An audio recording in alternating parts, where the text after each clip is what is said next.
இந்த வீடியோல நம்ம பார்க்க போற புக் தி மில்லியனர் மேப். இந்த புக்கோட ஆத்தர் ஜிம் ஸ்டோவல். ரொம்ப வேகமா சேல் ஆகிட்டு இருக்க தி அல்டிமேட் கிஃப்ட் அப்படிங்கிற புக்கோட ஆத்தரும் இவர்தான். நீங்க கோடீஸ்வரர் ஆகிறதுக்காக குறிப்பான வழிகள் இந்த புக்ல இருக்கு. இந்த புக் நீங்க செல்வத்தை எப்படி உருவாக்குறது, அதை எப்படி அனுபவிக்கிறது, அதை எப்படி மத்தவங்க கூட ஷேர் பண்ணி சந்தோஷமா இருக்கிறதுன்றத உங்களுக்கு கத்து கொடுத்து ஒரு உன்னத வழிகாட்டியா இருக்கும். இப்போ புக்குள்ள போலாம். சாப்டர் 1, குறைஞ்ச பணத்துல கோடீஸ்வர பாதை. லைஃப்ல குறைஞ்ச முன்பணம் வச்சு சீக்கிரமா கோடீஸ்வரர் ஆகணும்னு ஆசைப்படுறீங்களா? அப்போ கண்டிப்பா இந்த புக் உங்களுக்கு யூஸ்ஃபுல்லா இருக்கும். இந்த புக் ஏதோ எக்கனாமிக் பிரின்சிபல் வச்சோ இல்ல செலிபிரிட்டிஸோட ஸ்பீச்ச வச்சோ உருவானது இல்ல. ரொம்ப கஷ்டப்பட்டு சுயமா முன்னேறி கோடீஸ்வரரான ஒருத்தரோட அனுபவத்தை வச்சு இந்த புக் எழுதப்பட்டிருக்கு. மணி, பணம், இதுக்காக தான் உலகத்துல இருக்க எல்லாருமே கஷ்டப்பட்டு உழைக்கிறோம். ஆனா உழைச்ச காசை சேர்த்து வச்சு எப்படி கோடீஸ்வரர் ஆகுறது அப்படின்றதுதான் பல பேருக்கு தெரியல. இந்த புக் உங்க லைஃப்ல ஒரு புது கோலை செட் பண்ணி அதை நோக்கி நீங்க பயணம் பண்ண உங்களுக்கு உதவியா இருக்கும். இந்த புக் வறுமையிலிருந்து ரிச்சா உயர்ந்த இந்த ஆத்தரோட ஜேர்னியை குறிப்பிடுது. அது மட்டும் இல்லாம மத்த மில்லியனர்ஸோட நடை, உடை, பாவனை, இன்டெலிஜென்ஸ், அவங்களோட எக்ஸ்பீரியன்ஸ், இது எல்லாத்தையும் குறிப்பிடுது.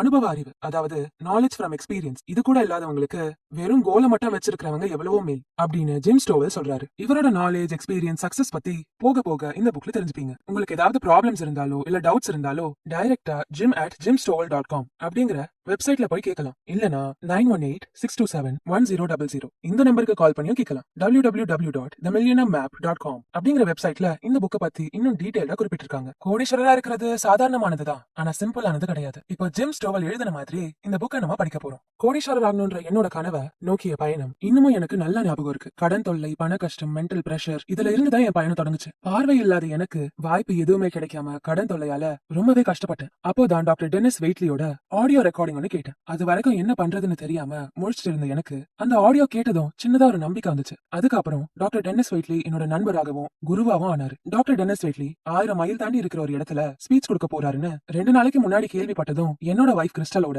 அரிசோனால இருக்கிற பீனிக்ஸ் நகரத்துக்கு புறப்பட்டோம். என் வீட்டுல வேலை செய்யறவங்க கிட்ட நானும் கிறிஸ்டலும் பீனிக்ஸ் நகரத்துக்கு போறோம்னு சொன்ன உடனே அவங்க சிரிச்சுக்கிட்டே உங்க கார் அவ்வளவு தூரம் எல்லாம் போகாது அப்படின்னு சொன்னாங்க. என் மனைவி கிறிஸ்டலும் இதை பத்தி ரொம்பவே கவலைப்பட்டாங்க. நம்ம கார் அவ்வளவு தூரம் கண்டிப்பா போகும் அப்படின்னு கிறிஸ்டலுக்கு ஆறுதல் சொல்லிட்டு எங்க இடத்துல இருந்து பீனிக்ஸ் நகரத்துக்கு புறப்பட்டோம். போற வழியில கார்லயே தங்குற சூழல் வந்துச்சு. அப்போ டாக்டர் டென்னிஸ் வெயிட்லி பேசின வெற்றிக்கு விலை, மற்றவர்கள் செய்ய விரும்பாத செயல்களை செய்தல், இத பத்தி நினைச்சு பார்த்தேன். டாக்டர் டென்னிஸ் பேச போறத மறுபடியும் கேட்கறதுக்காக ஒரு டேப் ரெக்கார்டரும் எடுத்துட்டு போனேன். ரொம்ப நேரம் டிராவல் பண்ணதால ஓய்வு எடுக்கிறதுக்காக ரோட்டோரமா எங்க காரை நிறுத்தணும். அப்போ ஏர்லி மார்னிங் ஒரு 3 மணி இருக்கும். என் மனைவி கிறிஸ்டல் கிட்ட நம்மள மாதிரி வேற யாராவது ரோட் சைட்ல காரை நிறுத்தி இருக்காங்களான்னு கேட்டேன். அதுக்கு கிறிஸ்டல் இல்ல, நாம மட்டும் தான் இருக்கும் அப்படின்னு உறுதியா சொன்னாங்க. டாக்டர் டென்னிஸ் வெயிட்லியோட ஸ்பீச்ச கேட்கறதுக்காக நான் கொடுக்கிற இந்த வேலை அதிகம் தான், ஆனா டாக்டர் டென்னிஸோட ஸ்பீச் எனக்கு புத்துணர்ச்சியையும் புது நம்பிக்கையும் கொடுக்கும். மில்லியனரா இருக்கிறது ரொம்ப பிரஸ்டீஜியஸ் ஆனது, பெருமைக்குரியது. வாழணும்னா இப்படிதான் வாழ்ந்தாகணும் அப்படின்னு எப்பவுமே நான் நினைச்சு பார்ப்பேன். ஆனா நான் நினைச்ச அந்த வாழ்க்கையை விட ரொம்பவே சிறப்பா என் வாழ்க்கை மாறுச்சு. இதே மாதிரி ஒரு நாள் உங்க லைஃப் மாறும். கோடீஸ்வரர், மில்லியனர் அப்படிங்கிறது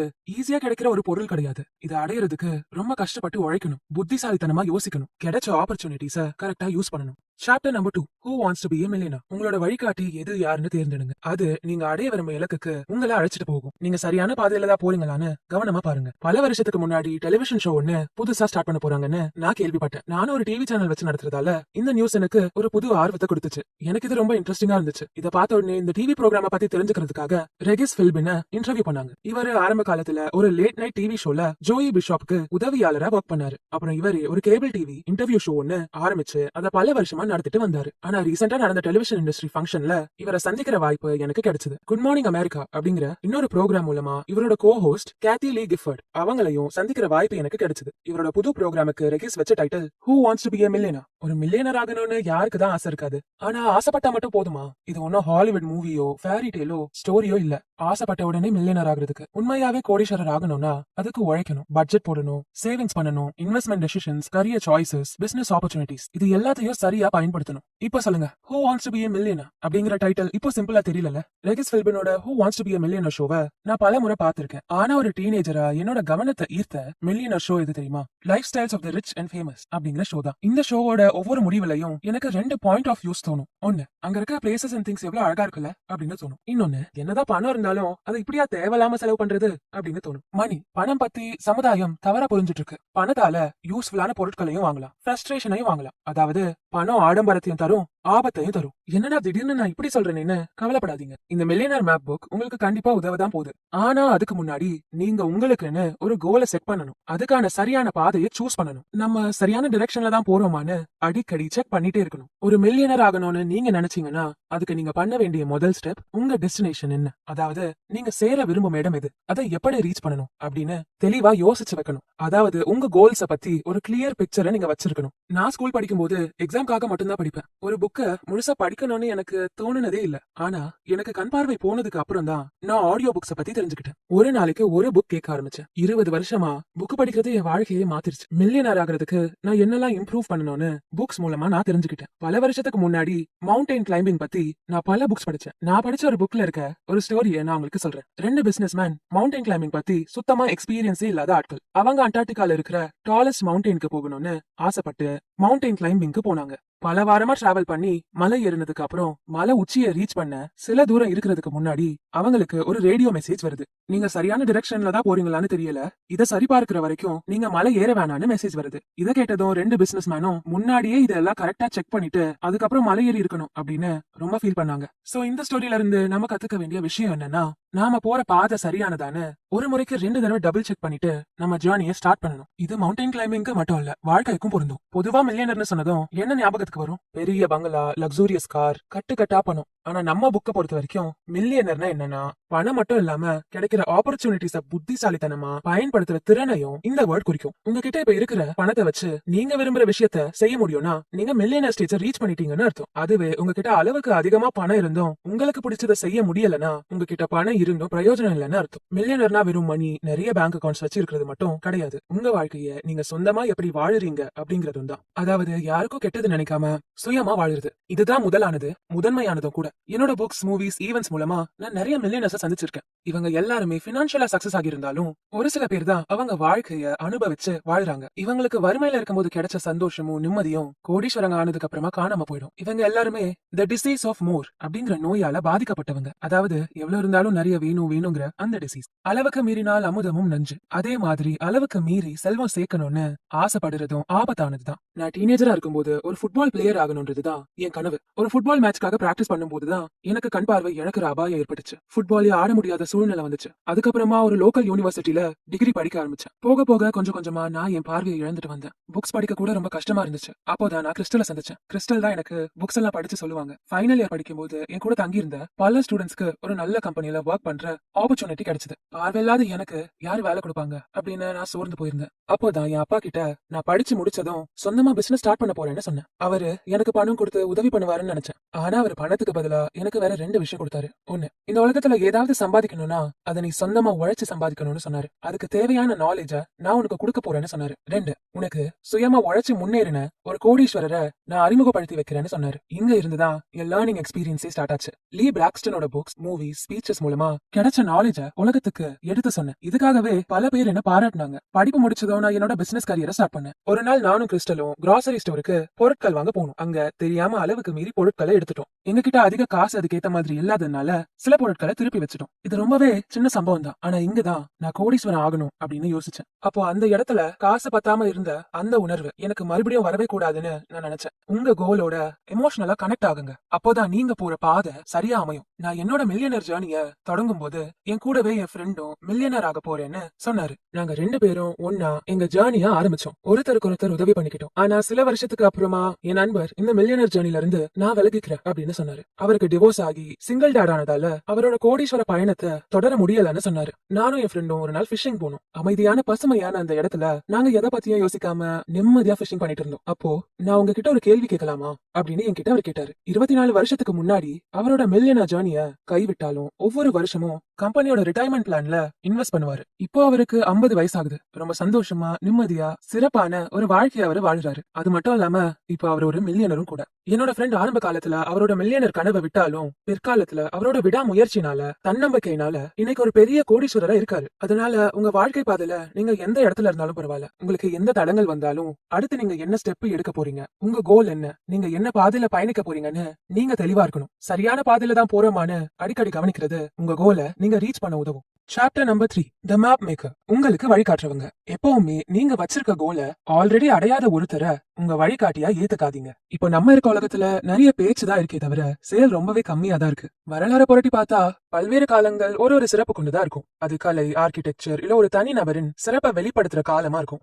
நம்ம இந்த காலங்களுக்கு golden age, renaissance, industrial revolution etcetera எக்ஸெட்ரான்னு பேர் கொடுத்தோம். ஆனா நாம இப்போ வாழற இந்த காலத்துக்கு ஒரு பேர் கொடுக்கணும்னா அது ஏமாத்துக்காரர்கள் காலம்னு கொடுக்கலாம். என்ஹான்ஸ்டு, நியூ, இம்ப்ரூவ்டு, மிராக்குலஸ் அப்படின்னு ஒரு நேம் டேக் போட்டு வராத விஷயங்களே கிடையாது. ஆனா நிஜமாவே இப்படி விற்பனை பண்ற அந்த விஷயத்துக்கு அவ்வளவு சிறப்பு இருக்கான்னு கேட்டா அதுவும் கிடையாது. முன்னாடி ரொம்ப சிம்பிளா இருந்த மனுஷங்களோட குணம் இப்ப ரொம்ப காம்ப்ளெக்ஸா மாறி இருக்கு. நம்மளோட அரசியல் தலைவர்களா இருக்கட்டும் இல்ல பிசினஸ் ஐகான்ஸா இருக்கட்டும், இவங்க எல்லாரோட கருத்துமே பிளான் பண்ணப்பட்டதா, மிகைப்படுத்தப்பட்டதா தான் இருக்கு. எது உண்மை எது பொய்னு தெரியாமலே போயிடுது. Fake it until you make it. பொய் உண்மையா மாறுற வரைக்கும் பொய்ய உண்மையாவே நம்புங்க. இதான் அதுக்கு அர்த்தம். இதெல்லாம் நம்ம அம்மா, அப்பா, தாத்தா, பாட்டி காலத்துல இழிவா பார்க்கப்பட்டுச்சு. ஆனா இப்போ இது ஒரு சூப்பரான பிசினஸ் ஸ்ட்ராட்டஜியாவே மாறிடுச்சு. நான் ஒரு விஷயத்த முழுசா நம்புறேன். ஒருத்தரோட பர்சனல் பினான்சஸ் அப்புறம் சொத்து மதிப்பு எல்லாமே பிரைவேட்டான விஷயம். அதை பத்தி கவலைப்பட வேண்டியது அவங்களும் அவங்க ஃபேமிலி மெம்பர்ஸ் மட்டும் தான். உங்களை அவங்க கூப்பிட்டு பணம் சார்ந்த முடிவுகள்ல ஈடுபடுங்கன்னு சொன்னா தவிர நம்ம அதுல குறுக்கிடக்கூடாது. நான் இது வரைக்கும் 20 புக் எழுதிருக்கேன். அதுல பல புக்ஸ் படங்களா எடுக்கப்பட்டிருக்கு. நான் நியூஸ் பேப்பர், மேகசின்ஸ், ஆன்லைன் பப்ளிகேஷன்ஸ்னு எழுதின விஷயங்களை வாரந்தோறும் படிக்க கோடிக்கணக்கான பேர் இருக்காங்க. ஆனா இந்த மில்லியனர் மேப் புக்ல நான் ஒரு புது யுக்தியை கையாண்டிருக்கேன். என்னோட முந்தைய புக்ஸ்ல நான் மக்களுக்கு அவங்க கோலை எப்படி செட் பண்ணணும், அவங்க வாழ்க்கையை எப்படி வாழணும், எப்படி காசு சேவ் பண்ணி இன்வெஸ்ட் பண்ணணும்னு பல அட்வைஸ் கொடுத்திருக்கேன். ஆனா எப்படி கோடீஸ்வரன் ஆகணும்னு மத்தவங்களுக்கு சொல்லி கொடுக்கணும்னா அதை சொல்ற அந்த நபருக்கு ரெஸ்பான்சிபிலிட்டி ரொம்ப அதிகமா இருக்கணும். பலரோட விமர்சனத்துக்கும் ஆளாகணும். அட்வைஸ பத்தி எனக்கு கிடைச்ச பெஸ்ட் அட்வைஸ் என்ன தெரியுமா? நீங்க அடையணும்னு நினைக்கிற அந்த இடத்துல ஆல்ரெடி அடைஞ்சிருக்காதவங்க கிட்ட அட்வைஸை எடுத்துக்காதீங்க. எக்ஸாம்பிள், ஃபேட்டா இருக்கிற டயட்டிஷியன்ஸ் ஷேப்லயே இருக்க மாட்டாங்க, ஆனா அவங்க ஒர்க் அவுட் ட்ரெயினர்ஸ் எக்ஸெட்ரா. இந்த மாதிரி நிறைய விஷயங்கள் இருக்கு. செயல்ல நிரூபிக்காம பேச்சு மட்டுமே இருக்க ஆளுங்களோட அட்வைஸ கேட்காதீங்க. அவங்களா கொடுத்தாலும் எடுத்துக்காதீங்க. லைஃப்ல உங்களுக்கு ஒரு கோடீஸ்வரன்லாம் ஆகணும்னு ஆசையே இல்லனா அதுல எந்த தப்புமே இல்ல. ஆவரேஜான இன்கம் வச்சுக்கிட்டு வாழ்க்கையை லீட் பண்ற பல கோடிக்கணக்கான பேரு ரொம்ப சந்தோஷமா, திருப்தியா, அர்த்தத்தோட லைஃப் என்ஜாய் பண்றாங்க. நீங்க பண்ணணும்னு நினைக்கிற ஏதோ ஒரு விஷயத்துக்கு $1,000,000 கண்டிப்பா தேவை அப்படின்னா நீங்க கோடீஸ்வரரா இருக்கிறதுக்கு அர்த்தம் இருக்கு. அப்படி இல்லனா நானும் மில்லியனர் தான், உங்களுக்கு ஒரு மில்லியனரா எப்படி ஆகணும்னு சொல்லி தரேன்னு மத்தவங்க கிட்ட சொல்றது தவிர வேற ஒரு பிரயோஜனமும் கிடையாது. அதிர்ஷ்டவசமா பல வருஷங்களா உலகத்திலேயே ஹையஸ்ட் பெய்ட் கார்பரேட் ஸ்பீக்கர்ஸ்ல நானும் ஒருத்தன். நான் நூத்துக்கணக்கான ப்ரொஃபஷனல் பேச்சாளர்கள், ட்ரெயினர்ஸ், செமினார் லீடர்ஸ்னு நிறைய பேரை சந்திச்சிருக்கேன். கோடிக்கணக்கான புக்ஸ பிரிண்ட் பண்ணி சேல் பண்ணி பெஸ்ட் செல்லிங் ஆத்தராவும் இருந்திருக்கேன். என்னோட எல்லா புக்லயும் இந்த புக்லயும் என்னோட போன் நம்பர் 9186271000 இந்த நம்பரை நான் கொடுத்திருக்கேன். கோடிக்கணக்கான பேர்கிட்ட என்னோட நம்பர் இருக்கே, அதுல எத்தனை பேர் எனக்கு தினமும் கால் பண்ணுவாங்கன்னு யோசிச்சு பாருங்க. ஆனா வர ஒரு காலையும் நான் எடுப்பேன். இதை நம்ப முடியலையா? அப்ப எனக்கு கால் பண்ணி பாருங்க. எனக்கு ரெகுலரா யார்கிட்ட இருந்து அதிகமா கால் வரும் தெரியுமா? ஆத்தர் ஆகணும்னு நினைக்கிறவங்க, ஸ்பீக்கர்ஸ், கோச்சஸ், கன்சல்டன்ஸ், அப்புறமா செமினார் லீடர்ஸ். இதுல நூத்துக்கணக்கானோட ஆசை மத்தவங்களுக்கு எப்படி சக்சஸ்ஃபுல்லா இருக்கணும் அப்படிங்கறத சொல்லி கொடுத்து சம்பாதிக்கணும்ன்றதுதான். ஆனா இது சொல்லி கொடுக்கறதுக்கு பெரும்பாலானோர் அவங்களே முதல்ல சக்சஸ்ஃபுல்லா இருக்கிறது இல்ல. ஒருத்தரோட புக்கை வாங்கி படிக்கிறதுக்கு முன்னாடி, அவங்களோட கோர்ஸுக்கு பே பண்றதுக்கு முன்னாடி நீங்க அடையணும்னு நினைக்கிற இடத்த அவங்க ஆல்ரெடி அடைஞ்சவங்களா அப்படின்றத பாருங்க. மில்லியனரா இல்லாத ஒருத்தர் நீங்க மில்லியனராக வழிகாட்ட முடியாது. நான் உறுதியா சொல்லுவேன், இந்த புக்கை படிக்கிற யாருமே நான் இருந்ததை விட ஏழ்மையா, பயத்தோட, டிப்ரெஸ்டா இருக்க முடியாது. உலகத்தோட பார்வையில பார்த்தா இதை படிச்சுட்டு இருக்க நாம எல்லாருமே பணக்காரங்க தான். நான் ஏழ்மையில இருந்தேன்னு குறிப்பிடுறது வளர்ந்த நாடுகள்ல வாழுற ஏழ்மையானவர்களை குறிக்கும். நிஜமாவே ரொம்பவே ஏழ்மை நிலையில தள்ளப்பட்டிருக்கவங்களுக்கு நம்மளால என்ன பண்ண முடியும்னு பின்வரும் பகுதியில டிஸ்கஸ் பண்ணலாம். நான் அமெரிக்கால பிறந்தேன். ஒரு நல்ல குடும்பத்துல வளர்ந்தேன். காலேஜ் படிப்பையும் முடிச்சேன். இதெல்லாம் கிடைச்சதுக்கே நான் ரொம்ப கொடுத்து வச்சிருக்கணும்னு சொல்லலாம். ஆனா இன்னொரு பக்கம் வட்டி கூட கட்ட முடியாத அளவுக்கு கடன்ல இருக்கிறது எப்படி இருக்கும்னு எனக்கு தெரியும். சாப்பாடு, தங்குற இடம், துணிமணிக்கு கூட போராடுற அந்த வாழ்க்கை எப்படி இருக்கும்னு எனக்கு தெரியும். கார் இன்ஜின், ஃப்ரிட்ஜ், வாட்டர் ஹீட்டர்னு எல்லாமே சத்தம் போட ஆரம்பிக்கும் போது இது ரிப்பேர் ஆயிடுச்சுன்னா என்ன பண்றது அப்படின்னு அந்த மனசு தவிக்கிறதையும் நான் உணர்ந்திருக்கேன். எனக்கு சொத்து சுகம் சும்மா வந்ததில்ல. எனக்கு லாட்டரி அடிச்சதில்ல. லக்கின்னு கன்சிடர் பண்ற மாதிரி எந்த ஒரு விஷயமும் எனக்கு நடந்ததில்ல. நான் என்னோட அடல்ட்ஹுட்ல இருந்தப்போ என்னோட சொந்த பண மதிப்பு 0. சொல்ல போனா 0க்கும் கீழே. ஆனா இப்போ இந்த புக்கை நான் எழுதிட்டு இருக்க இந்த தருணத்துல நான் ஒரு டெக்கா மில்லியனர்.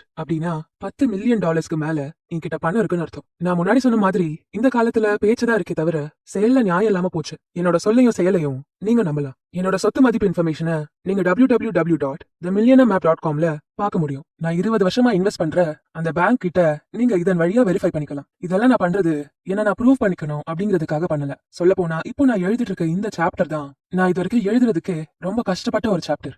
ஏன்னா இதுல நான் எழுதுற ஒன்னொன்னுமே உங்க சக்சஸ்க்கு கிரிட்டிக்கல்னு நான் நினைக்கிறேன். இதை உங்களுக்கு சொல்ல நான் தகுதியானவன்னு நீங்க உணரணும்னு விரும்புறேன். நான் எழுதின தி அல்டிமேட் கிஃப்ட் அப்படிங்கிற நாவல் 20th சென்ச்சுரி ஃபாக்ஸ் ப்ரொடக்ஷன்ல படமாக்கப்பட்டுச்சு. அதுக்கப்புறம் நிறைய பில்லியனர்ஸோட ஃபேமிலி கேதரிங்ஸ்ல ஸ்பீச் கொடுக்க என்ன இன்வைட் பண்ணாங்க. அவங்களோட அடுத்த ஜெனரேஷனுக்கு பரம்பரை சொத்து, ஏழைகளுக்கு பணம் டொனேஷன் எக்ஸெட்ரான்னு இத பத்தி வர இஷ்யூஸ பேச என்ன இன்வைட் பண்ணாங்க. இதெல்லாம் பத்தி டீடைலா அடுத்த வர சாப்டர்ஸ்ல நம்ம பார்ப்போம். பல பில்லியனர்ஸை மீட் பண்ணி சிலர் கூட ஃப்ரெண்ட்ஸா இருக்கிற எக்ஸ்பீரியன்ஸ்ல சொல்றேன். நாமெல்லாம் மீட் பண்ற பெரும்பாலானோரை விட இவங்க வேற ஒரு லெவல்ல டிஃப்ரெண்டான நிலையில வாழ்ந்துட்டு இருக்காங்க. நான் அட்மிட் பண்றேன், நான் ஒரு பில்லியனர் கிடையாது. நீங்க எதிர்பார்க்கிற ஸ்டேட்டஸ் அதுதான்னா நீங்க மில்லியனர் ஆனதுக்கு அப்புறமா இவங்களோட அட்வைஸையும் கைடன்ஸையும் எடுத்துக்கோங்க. நான் ஏன் இத்தனை தடவை நான் ஒரு மில்லியனர் அப்படிங்கறத நீங்க கண்டிப்பா வெரிஃபை பண்ணிக்கலாம் அப்படின்னு சொல்றேன் தெரியுமா? இந்த புக்கை எழுதுறதுக்காக நான் நிறைய ரிசர்ச் பண்ணேன். மில்லியனர் ஆவது எப்படி அப்படின்னு வந்த எல்லா ஆட்ஸுக்கும் ரெஸ்பாண்ட் பண்ணி பார்த்தேன். ஆனா இந்த மாதிரி ஆட் போட்டு தன்னோட ப்ராடக்ட்ஸ் அண்ட் சர்வீசஸ் விக்கிற ஒருத்தர் கூட மில்லியனர்ஸ் கிடையாது. நல்லா ஞாபகம் வச்சுக்கோங்க, நீங்க போட்ட பணத்தை கூட earn பண்ணிக்கலாம், ஆனா நீங்க ஸ்பெண்ட் பண்ண டைம்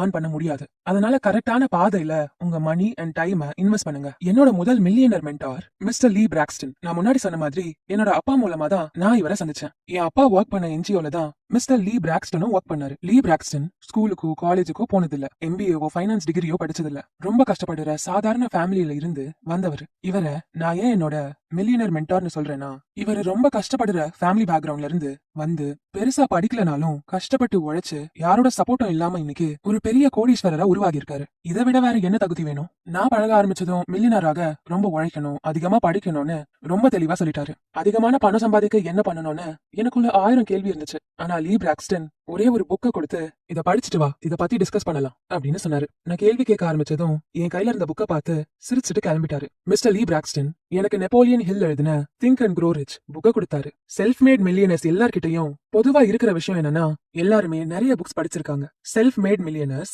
சிஇஓஸ் அப்படின்னு 500 பேர்கிட்ட அவங்க என்ன புக் படிச்சிருக்காங்கன்னு ஒரு சர்வே எடுத்தாங்க. பெரும்பாலும் இவங்க என்ன புக் படிக்கிறாங்கன்னு கண்டுபிடிக்கிறதுக்கு தான் இந்த சர்வே. இதுல பெரிய லெவல்ல அச்சீவ் பண்ண எல்லாருமே நெப்போலியன் ஹில்லோட திங்க் அண்ட் க்ரோ ரிச் புக்கை படிச்சிருக்காங்க அப்படின்னு தெரிய வந்தது. லீ பிராக்ஸ்டனும் நெப்போலியன் ஹில்லும் ஃப்ரெண்ட்ஸ்னு எனக்கு அப்போ தெரியாது. நெப்போலியன் ஹில் இறந்ததும் அவரோட இறுதி சடங்கப்போ லீ பிராக்ஸ்டன் இரங்கல் புகழ்ச்சி உரையும் கொடுத்தாரு. இப்போ என்கிட்ட இருக்க பொக்கிஷங்கள்ல நெப்போலியன் ஹில் சைன் பண்ண 50 வருஷத்துக்கும் முன்னாடி வெளிவந்த நெப்போலியன் ஹில் ஃபவுண்டேஷனை நடத்துற டான் கிரீன் கொடுத்த திங்க் அண்ட் க்ரோ ரிச் புக்கும் ஒண்ணு. கடந்த சில வருஷமா நெப்போலியன் ஹில் ஃபவுண்டேஷன்ல ஒர்க் பண்ண எனக்கு வாய்ப்பு கிடைச்சது. இதுவரைக்கும் வெளிவராத போதனைகள் கமெண்டரிஸ் பத்தி சொல்ல எனக்கு ஒரு வாய்ப்பு கிடைச்சது. வாழ்க்கையில சரியான மென்டர்ஸை தேர்ந்தெடுக்க மிஸ்டர் லீ பிராக்ஸ்டன் எனக்கு சொல்லி கொடுத்தாரு. நான் டாப் லெவலுக்கு ரீச் ஆகணும்னா எனக்காக உதவி பண்ண எனக்குன்னு ஒரு குரூப்பை ஃபார்ம் பண்ணணும்னு சொன்னாரு. அதே சமயம் பெரிய ஆளுங்களோட அறிவையும் அனுபவத்தையும் புரிஞ்சுக்கணும்னா அது புக்ஸ் மூலமா தான் நடக்கும்னு தெளிவா சொன்னாரு. கோடீஸ்வரராக நமக்கு வழிகாட்ட எப்பவுமே நமக்கு உதவி பண்ண உலகத்துல புக்ஸ் மட்டும் தான் இருக்கும்னு சொன்னாரு. டிவிடி புக்ஸ் ஆடியோ ரெக்கார்டிங்ஸ் மூலமா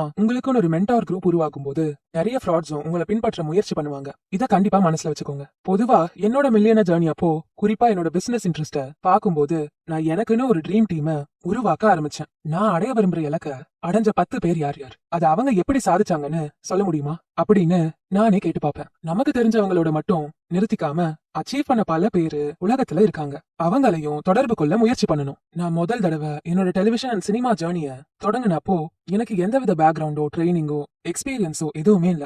அந்த துறையில இருந்த யாரையுமே எனக்கு தெரியாது. அதுவும் என்டர்டைன்மெண்ட் பத்தி பெருசா தெரியாத ஓக்லஹோமால இருக்கிற துல்சா நகரத்துல தான் நான் இருந்தேன். சினிமா அப்புறம் டிவி ஷோஸ் மூலமா என்ன மாதிரி இருக்க நிறைய கோடிக்கணக்கான பார்வையாளர்களும் பயன்பெறுற தயாரிப்பு நிறுவனம் தான் நரேட்டிவ் டெலிவிஷன் நெட்வொர்க். இதுதான் என்னோட முதல் முயற்சி பண்ண பிசினஸ். இண்டஸ்ட்ரியில நான் இது வரைக்கும் பண்ணதுக்கெல்லாம் இதுதான் தொடக்க புள்ளியா இருந்திருக்கு. நான் அடுத்த லெவலுக்கு ரீச் ஆக எனக்காக ஒரு ட்ரீம் டீமை உருவாக்குறப்போ எனக்கு எல்லா வகையிலும் பெஸ்டா இருக்கக்கூடிய ஆளுங்களை பார்த்து சூஸ் பண்ணேன். அப்போ எனக்கு இதுக்கு உதவ மனசுல முதல்ல தோணுன பேரு டெட் டர்னர். மிஸ்டர் டர்னர் 24 மணி நேர நியூஸ், சூப்பர் ஸ்டேஷன் கான்செப்ட்ஸ், எண்ணற்ற ஸ்பெஷாலிட்டி நெட்வொர்க்ஸ் மூலமா இண்டஸ்ட்ரியே மாத்தினாரு. மிஸ்டர் டர்னரை இது வரைக்கும் யாருமே பார்த்ததில்ல. எனக்கும் அவரை சந்திக்க வாய்ப்பு கிடைச்சதில்ல. இவரை எப்படி மீட் பண்ணணும்னு எனக்கு எந்த ஐடியாவும் இல்ல. ஆனா இவரோட பேரை என்னோட ட்ரீம் லிஸ்ட்ல நான் ஆட் பண்ணிக்கிட்டேன். ஜார்ஜியால இருக்கும் அட்லாண்டால இருக்கிற டைரக்டரி அசிஸ்டன்ஸோட உதவியால மிஸ்டர் டர்னரோட பிராட்காஸ்டிங் நிறுவனத்தோட போன் நம்பரை வாங்கினேன். அந்த நம்பருக்கு கால் பண்ணி மெயில் அட்ரஸ் கேட்டேன். மெயில் அட்ரஸ் கிடைச்சதும் பார்வையற்றவர்களுக்காக நான் தயாரிக்கிற டிவி ஷோஸ், மூவிஸ், என்னோட ஹோப்ஸ், கோல்ஸ், ட்ரீம்ஸ் இதெல்லாம் பத்தி ஒரு லெட்டரை எழுதினேன். நான் நினைச்சு கூட பார்க்காத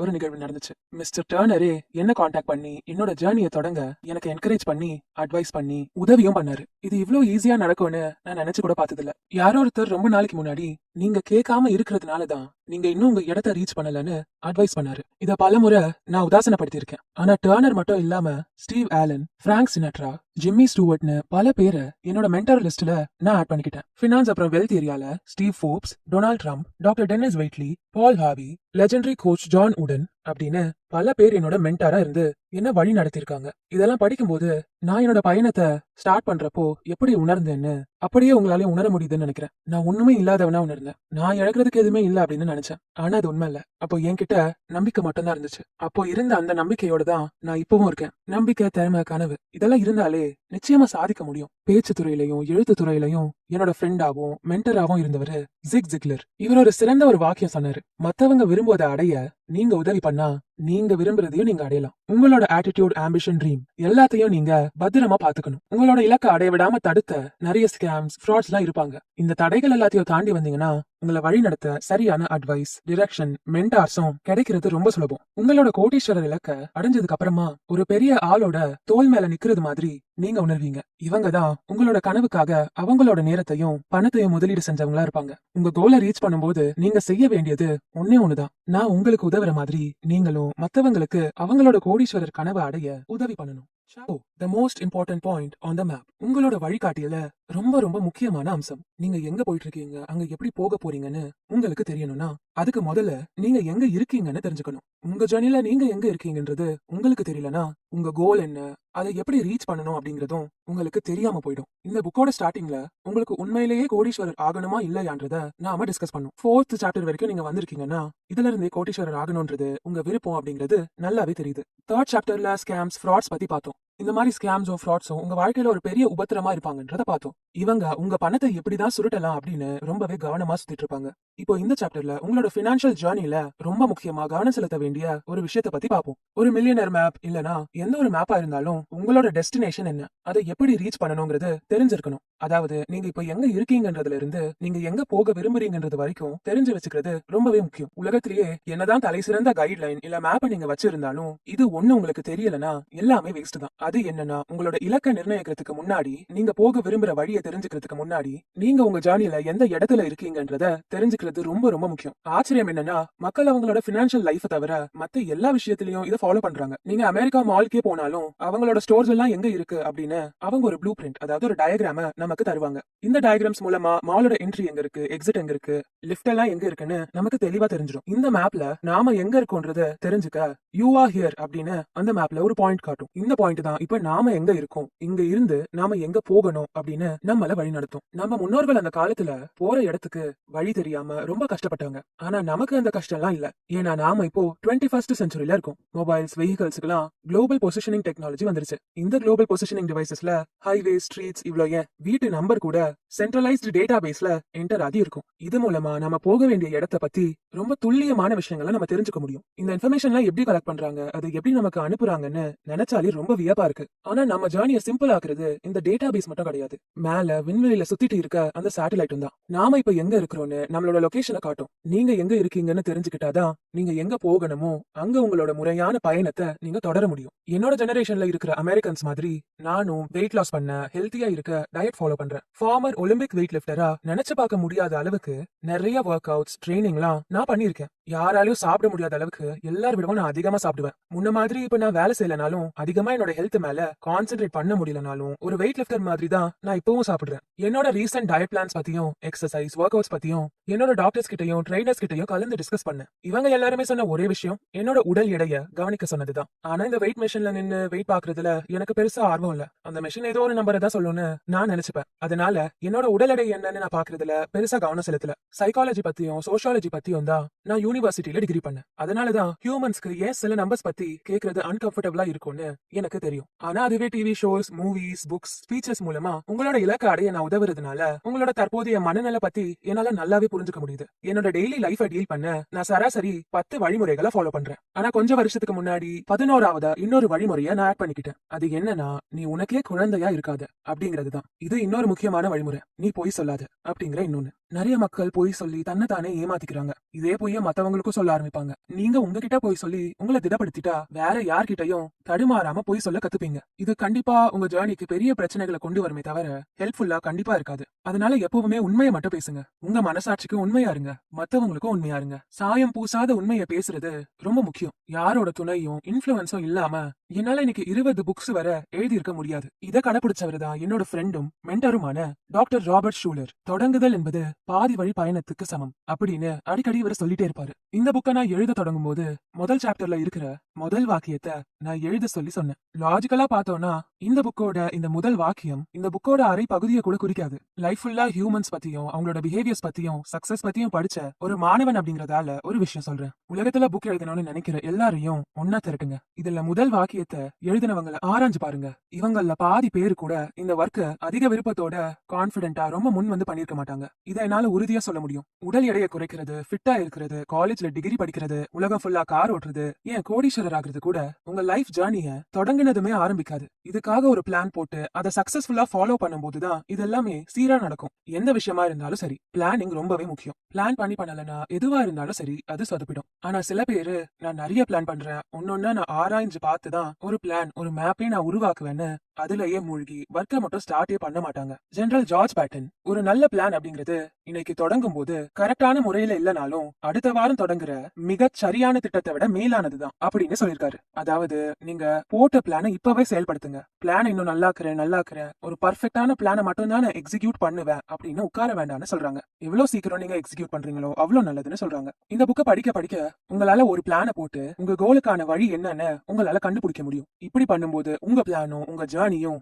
எல்லாமே சரியா அமையும். நீங்க எப்பவுமே தொடர்ந்து முன்னேறிட்டே இருக்க முடியும். ஆனா இந்த ப்ராசஸ நீங்க தான் தொடங்கணும். இப்பவே இங்கேயே அது தொடங்க போகுது. இன்னைக்கு நீங்க உங்க ஜர்னில எங்க இருக்கீங்கன்னு தெரிஞ்சுக்க முடியலனா வெளியில இருக்கிற ஆப்பர்ச்சுனிட்டிஸ் பிளான்ஸ் பத்தி உங்களுக்கு எப்பவுமே தெரியாம போயிடும். கோடீஸ்வரர் ஆகிற பாதை ரொம்பவே கஷ்டமான பாதைன்னு எனக்கு தெரியும். ஆனா இப்போ இருக்கிற பினான்சியல் ஸ்டேட்டஸே போதும்னு நீங்க நினைச்சிருந்தா காசு கொடுத்து இந்த புக்கை வாங்கிருக்க மாட்டீங்க, இல்ல டைம் ஸ்பெண்ட் பண்ணி இவ்வளவு தூரம் படிச்சிருக்க மாட்டீங்க. இப்போ நீங்க கவனம் செலுத்த வேண்டிய ஒரே விஷயம் உங்களோட ஒட்டுமொத்த பண மதிப்பீடு பத்தி தான். இந்த புக்கை படிக்கிற பெரும்பாலானவங்களுக்கு பேங்க் பேலன்ஸ் ஜீரோன்னு காட்டுதுன்னு எனக்கு தெரியும். எல்லாமே ஜீரோல இருந்து தானே தொடங்கும். இதையும் நீங்க தெரிஞ்சுக்கணும். ரீசெண்டா நான் ஒரு இன்டர்வியூ ஷோவை பார்த்தேன். அதுல ரொம்ப புகழ்பெற்ற பினான்சியல் எக்ஸ்பர்ட் கலந்துக்கிட்டாரு. ஒரு சக்சஸ்ஃபுல் இன்வெஸ்டரா எப்படி ஆகணும், உங்க பணத்தை எப்படி பயனுள்ள வகையில பயன்படுத்தணும் அப்படிங்கிறது தான் அந்த நிகழ்ச்சியோட டைட்டில். இந்த ஷோல கிட்டத்தட்ட 100 பேருக்கும் மேல கலந்துக்கிட்டாங்க. இந்த ஷோவோட ஸ்பெஷல் கெஸ்ட் ஒவ்வொருத்தரையும் பார்த்து உங்களுக்கு கிரெடிட் கார்டு கடன், எஜுகேஷனல் லோன், வாகன கடன் இல்லனா நுகர்பொருள் கடன் இருக்கான்னு அவர் பார்த்து கேட்டதை என்னால இன்னும் மறக்க முடியல. அங்க பார்ட்டிசிபேட் பண்ண ஒரு சிலர் மட்டும்தான் அவர் கேட்ட கேள்விக்கு எழுந்து நின்னாங்க. பணத்தை எப்படி முதலீடு செய்யணும்னு விளக்கக்கூடிய ஒரு மிகப்பெரிய நிகழ்ச்சியில பார்ட்டிசிபேட் பண்ணவங்கல்ல பெரும்பாலானவர்களுக்கு முதலீடு செய்ய பணமே இல்லங்கிறது தான் உண்மை. ஆனா பரவாயில்ல, நீங்களும் இவங்கள மாதிரி சூழ்நிலையில இருந்தாலும் பரவாயில்ல. ஏன்னா ஏதாவது ஒரு பாயிண்ட்ல நாம தொடங்கிதான் ஆகணும். தொடங்க வேண்டிய இடமும் தொடங்க வேண்டிய நேரமும் இதுதான். பெரும்பாலானவங்களுக்கு அவங்க கிட்ட பணம் இல்லங்கிறத விட அவங்களுக்கு எவ்வளவு கடன் இருக்குன்னு தெரியாம இருக்காங்க. இந்த பில்லையே என்னால கட்ட முடியாது, அப்படி இருக்கும்போது என்னால எப்பவுமே தர முடியாத ஒரு அமௌண்ட நான் ஏன் கணக்கு போட்டு பாக்கணும்னு இவங்க நினைக்கிறாங்க. இவங்க இப்படி நினைக்கிறதுலயும் எந்த தப்புமே இல்ல. இவங்க ஏன் இப்படி நினைக்கிறாங்கன்னு என்னால புரிஞ்சுக்க முடியுது. நீங்க இப்போ இருக்கிற இடத்துலயே இருக்க போறவரா இருந்தா என்னால இதை ஒத்துக்க முடியாது. ஆனா நீங்க கோடீஸ்வரர் ஆகும்போது இல்ல இந்த மில்லியனர் மேப்பை பயன்படுத்தும் போதும் யூ ஆர் ஹியர் அப்படிங்கிற முக்கியமான கான்செப்ட உணர்ந்து உங்களோட எக்கனாமிக் லெவலை பத்தி நீங்க தெரிஞ்சுக்கணும். நான் வாங்கின கடன் நான் சம்பாதிச்ச பணத்தை விட பல மடங்கு அதிகமா இருந்தத என்னால மறக்கவே முடியாது. 1980ஸ்லயே வட்டி 20% அதிகமாச்சு. நானும் என் கடன் பிரச்சனைய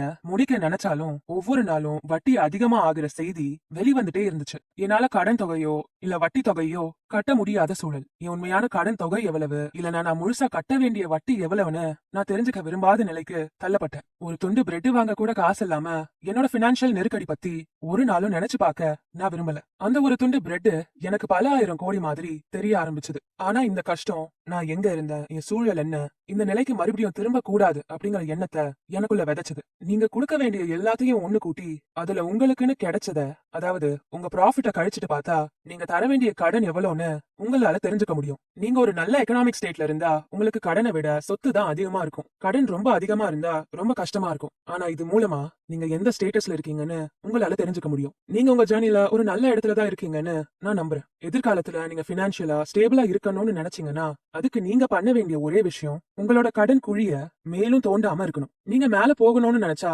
முதல்ல கீழே போகிறது தடுத்து நிறுத்தணும். நீங்க கடன் வாங்கி செலவு பண்ணி கோடீஸ்வரர் ஆக முடியாது. உழைச்சு சம்பாதிச்ச பணத்தை பார்த்து தேவையான அளவு செலவு பண்ணி சேமிச்சு வச்சாதான் இது சாத்தியமாகும். நீங்க தேடி போற பொக்கிஷத்துல பாதி அக்கவுண்டிங் மூலமாவும் உங்க மூலமாவும் செலவாயிட்டு இருக்கு. அமெரிக்கன்ஸ் ஒவ்வொருவரும் கோடிக்கணக்கான டாலர்ஸ்க்கும் மேல அவங்க வாழ்நாள் ஃபுல்லா சம்பாதிக்கிறாங்க. ஆனா எல்லாருமே மில்லியனர்ஸான்னு கேட்டா கிடையாது. ஏன்னா பக்கெட் ஓட்டன்னு தெரிஞ்சும் அதை மாத்தாம அதுலயே தண்ணி புடிச்சு நிரப்பிடலான்னு நினைக்கிற கதை தான் இவங்க கதை. டேப்ல இருந்து கொட்டுற தண்ணி அளவை விட பக்கெட்ல இருந்து வெளியே போற தண்ணியோட அளவு அதிகமா இருந்தா வறட்சிதான் உருவாகுமே தவிர நயாகரா உருவாகாது. நான் உங்களை செய்ய சொல்ற இந்த கணக்கீட நானும் கிறிஸ்டலும் செஞ்சிருக்கோம். முக்கியம் இல்லாத எல்லா கடன் தொகையும் கூட்ட தொடங்கினோம். அதுக்கப்புறம் எங்களோட இன்கம், ப்ராப்பர்ட்டிஸ் எல்லாத்தையும் கணக்கு பண்ணும். இது ரொம்ப சிம்பிளான ப்ராசஸ். ஆனா இப்படி எல்லா கடனையும் கணக்கு பண்ணதுல எனக்கு வந்த அமௌண்ட்டை பார்த்து நான் ரொம்ப டிமோட்டிவேட் ஆனேன். என்னோட கடனுக்கு ஒவ்வொரு வருஷமும் 20% வட்டி ஏறும்னு நினைக்கும் போது நான் ரொம்ப நொந்து போனேன். இன்னைக்கு பல கோடி ரூபாய்க்கு அதிபர் அப்படிங்கிற முறையில எனக்கு கலெக்டிவ் எக்கானமி பத்தி ரொம்ப நல்லாவே தெரியும். இந்த உலகத்தோட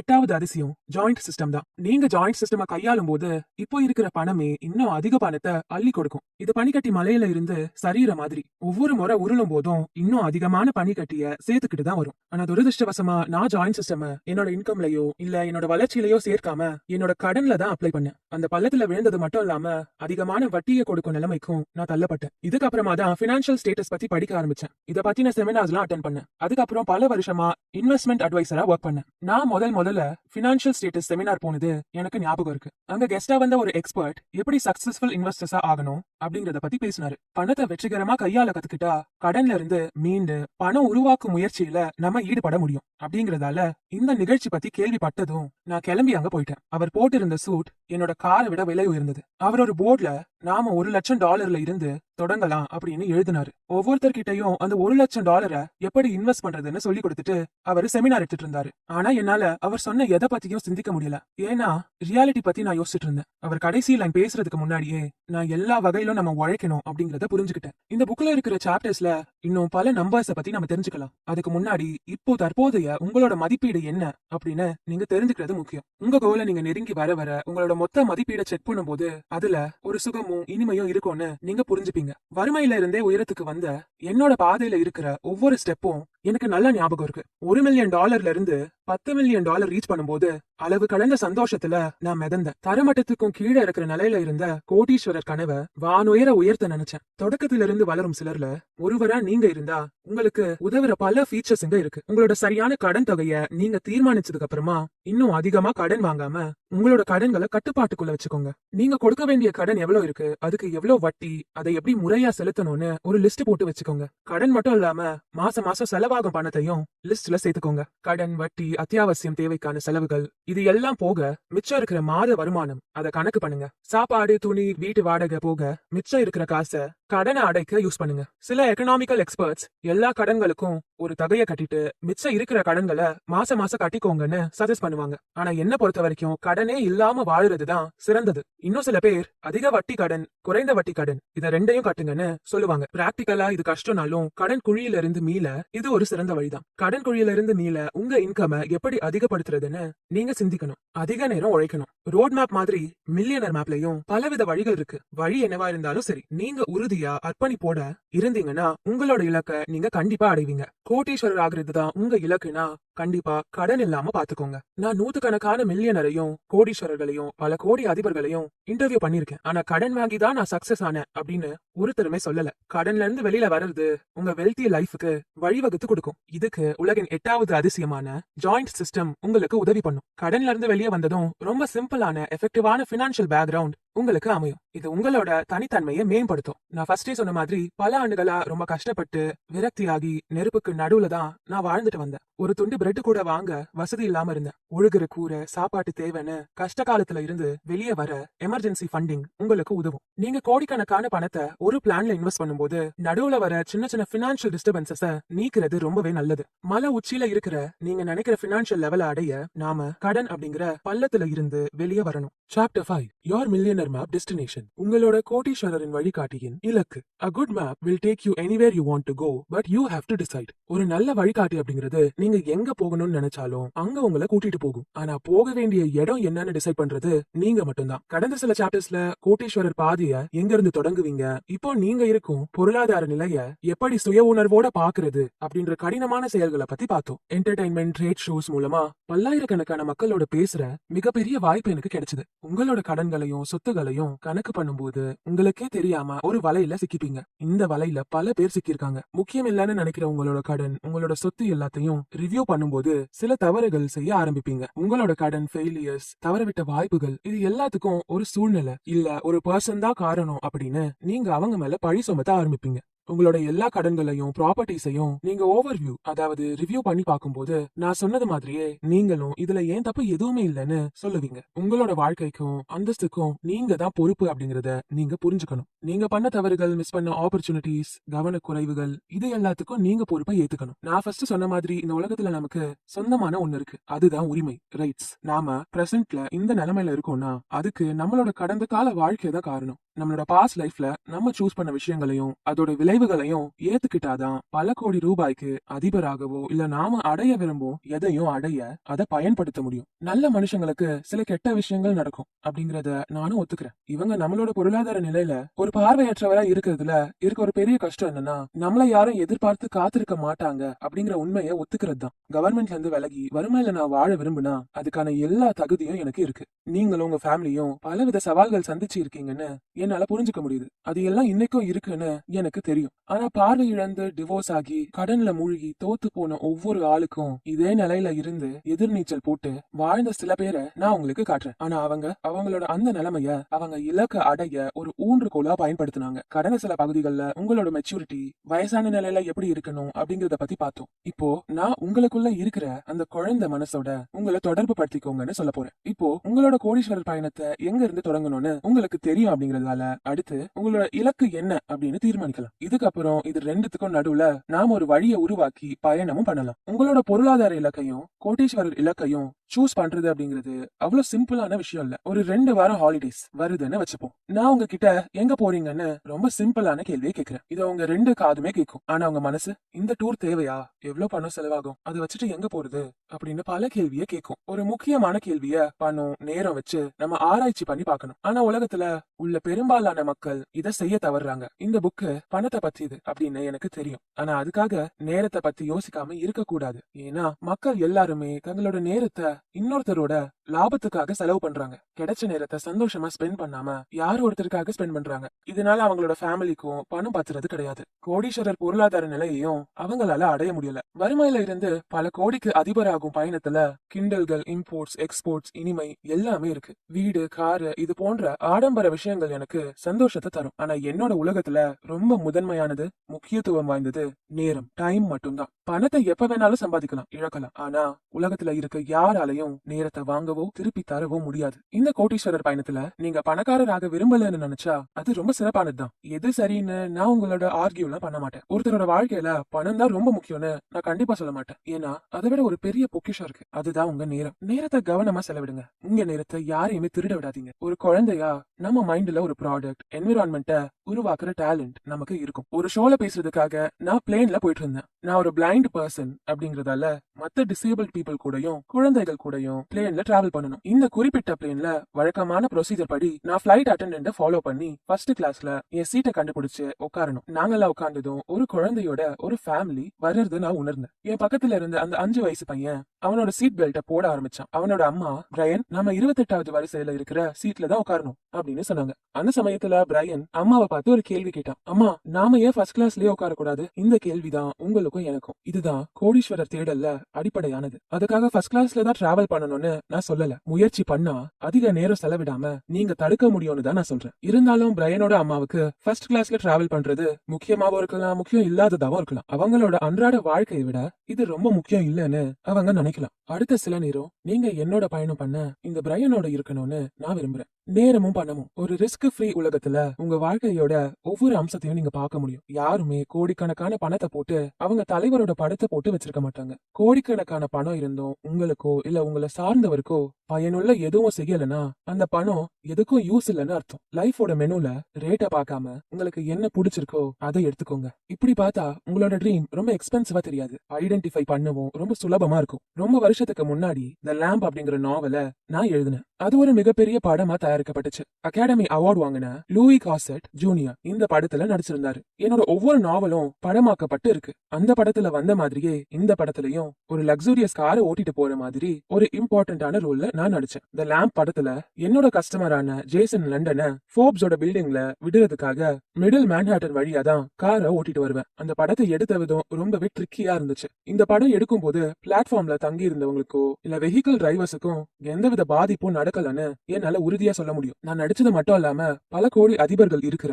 என்னோட பிசினஸ் ஃப்ரெண்ட்ஸையும் சில கதாபாத்திரங்கள்ல நடிக்க வச்சேன். Steve Forbes, Paula Marshall, Harland Stonecipher இவங்க எல்லாரையும் மூவில பார்க்க உங்களுக்கு ரொம்ப பிடிக்கும்னு நம்புறேன். த லேம்ப் புக் எழுதும்போது இதோட கதை எந்த அளவுக்கு என்ன கவர்ந்துச்சோ என்னோட ஃப்ரெண்ட்ஸுக்கும் இந்த நாவல் மூவிஸோட கதை ரொம்பவே பிடிச்சிருந்துச்சு. இந்த கதையில வர யங் கப்பிள் கற்பனை பண்ண முடியாத வறுமைய அவங்க வாழ்க்கையில எதிர்கொள்றாங்க. அடுத்தடுத்து நடக்கிற சில விஷயங்களால ஒரு பழைய எண்ணெய் விளக்கு அவங்களுக்கு கிடைக்குது. அந்த விளக்குல இருந்து ஒரு ஆவி வருது. அந்த ஆவியா லூ காசெட் அப்படிங்கிற ஒருத்தர் நடிச்சிருந்தாரு. உங்களுக்கு என்ன வேணுமோ அதை கேளுங்க. அது மத்தவங்க வாழ்க்கைய எந்த விதத்திலையும் பாதிக்க கூடாது. மகிழ்ச்சியான நேரம், நிலா மேல ஒரு தடவை போகணும், லாட்டரி, இந்த 3 சாதாரணமான விருப்பங்களோடு அந்த தம்பதியர் வாழ்க்கையில முன்னேற போராடுறாங்க. அது மட்டும் இல்லாம இந்த 3 ஆசைகளுமே கண்டிப்பா நிறைவேற்றப்படும்னு அவங்களுக்கு தெரிய வரும். இதுக்கு மேல நான் கதையை சொல்ல போறது இல்ல. ஏன்னா நாவல் படிக்கும் போது இல்ல மூவி பார்க்கும் போதோ இதுல இருக்கிற ஒரு முக்கியமான விஷயத்த பத்தி நீங்க தெரிஞ்சுக்கணும். இதுல ஒரு இன்டர்வியூ சீன் வரும். அதுல நான் என்னோட பல கோடி அதிபர்களான பிசினஸ் ஃப்ரெண்ட்ஸோட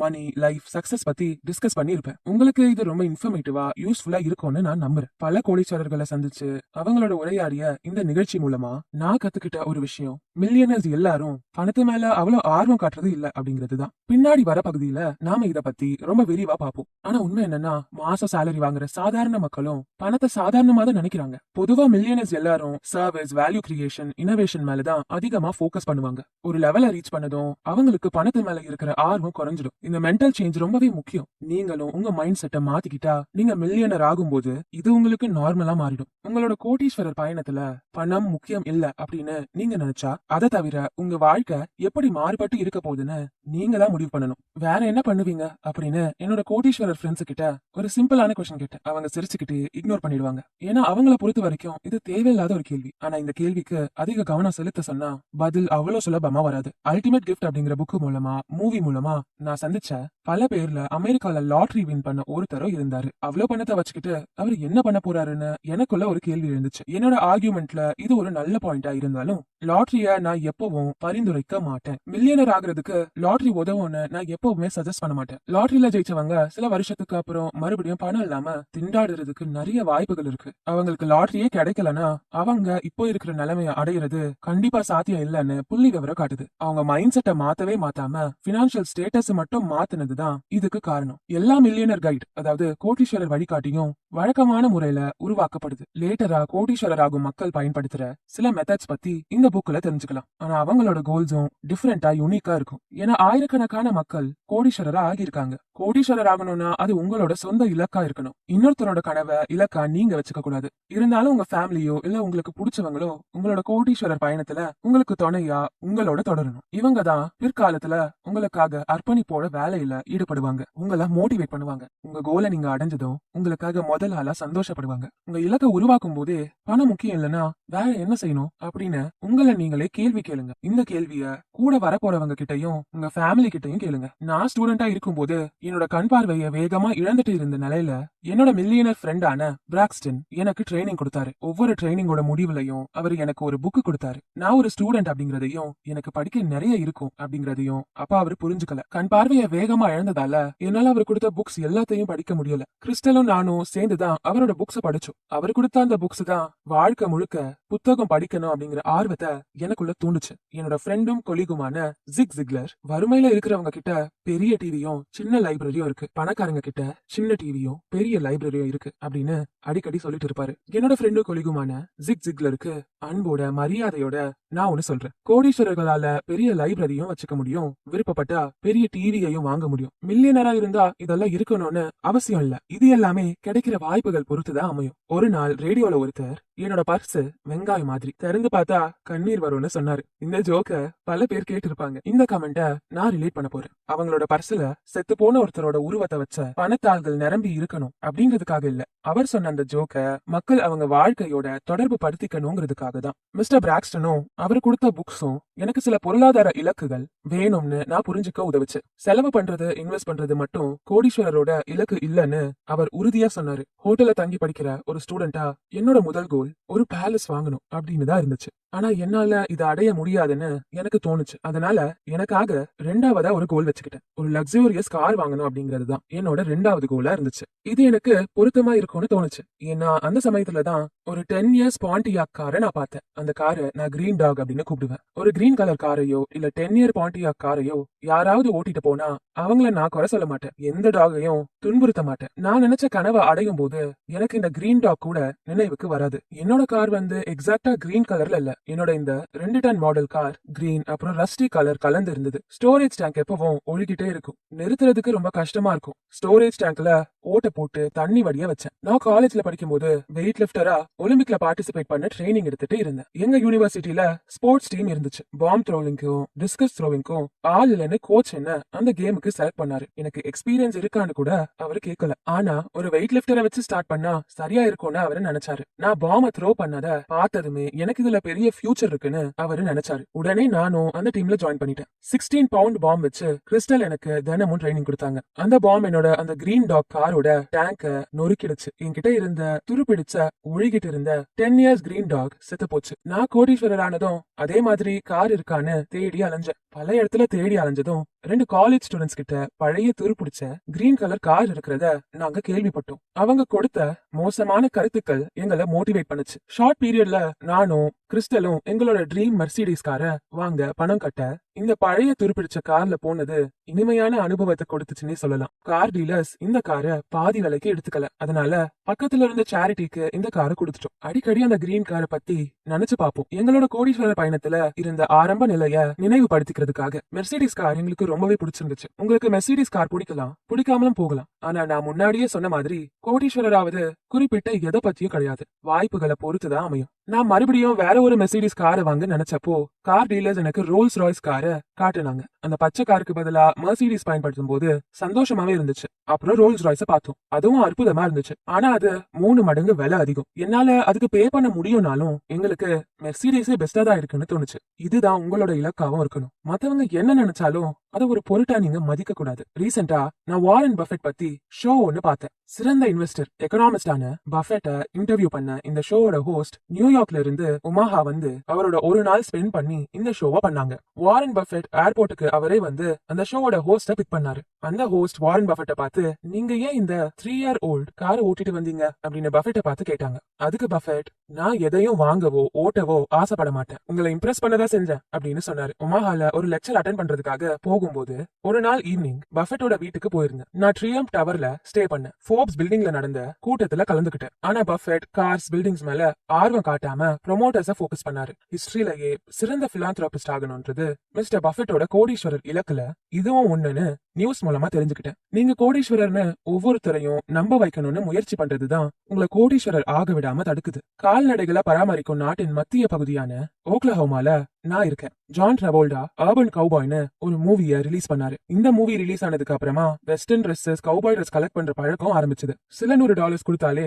மில்லியனர்ஸை விட சிறப்பா ஆடை அணியலாம். உங்களோட மில்லியனர் கோலோ இல்ல எந்த கோலோ அடைஞ்சாலும் முதல்ல திருப்திப்படுத்த வேண்டியது உங்களை தான், மத்தவங்களை கிடையாது. உங்களுக்கு பிடிக்காத ஒண்ணு நினைச்சு பாக்குறது தான் கோடீஸ்வரர் இலக்குல இருக்கிற முதல் ஸ்டெப். உங்களோட ஃபியூச்சர் மில்லியனர் கோல்ஸ்ல உங்களுக்காகவும் மத்தவங்களுக்காகவும் நீங்க செய்ய விரும்புற விஷயங்களை உள்ளடக்கி வைங்க. நானும் கிறிஸ்டலும் காலேஜ் முடிச்சுட்டு வந்ததும் எங்களோட கோடீஸ்வரர் தேடல ஆரம்பிச்சிட்டோம். நாங்க அச்சீவ் பண்ண முதல் விஷயம் காலேஜ் ஸ்டூடெண்ட்ஸ் எல்லாரும் சேர்ந்து ஒரு கல்வி உதவிக்கான ஃபவுண்டேஷனை தொடங்குனதுதான். 25 வருஷத்துல நாங்க போட்ட இந்த சின்ன விதை இன்னைக்கு 500க்கும் மேற்பட்ட மாணவர்களுக்கு உதவி இருக்குன்னு நினைக்கும் போது அவ்வளவு சந்தோஷமா இருக்கு. பல வருஷத்துக்கு முன்னாடி நான் ஸ்டூடெண்டா இருக்கும் போது என்னோட கோடீஸ்வரர் கனவை பிராக்ஸ்டன் கிட்ட பேசினது எனக்கு ஞாபகம் இருக்கு. என்னோட நடந்து வந்ததையும் ஹாஸ்டலுக்கு பக்கத்துல இருக்கிற சீட்ல அவர் உட்கார்ந்ததையும் பிராக்ஸ்டன் இன்னமும் நினைவுபடுத்தி சொல்லிட்டே இருப்பாரு. அங்க இருந்த டோர் வாசல்ல பிராக்ஸ்டன் ஹால் அப்படின்னு எழுதி இருந்துச்சு. உன்னோட கோடீஸ்வரர் கனவு உன்னை பத்தி மட்டும்தான் இருக்கணும்னு அவர் அடிக்கடி சொல்வாரு. பணக்காரங்க யாரும் ஏழைகளுக்கு உதவுறதில்ல, ஏழை மக்களும் ஏழைகளுக்கு உதவ முடியாது அப்படின்னு விளக்கமா சொல்லுவாரு. மிஸ்டர் பிராக்ஸ்டன் இறந்து பல வருஷங்கள் ஆனாலும் நான் எப்பவுமே அவரை பத்தி நினைச்சிட்டே இருப்பேன்.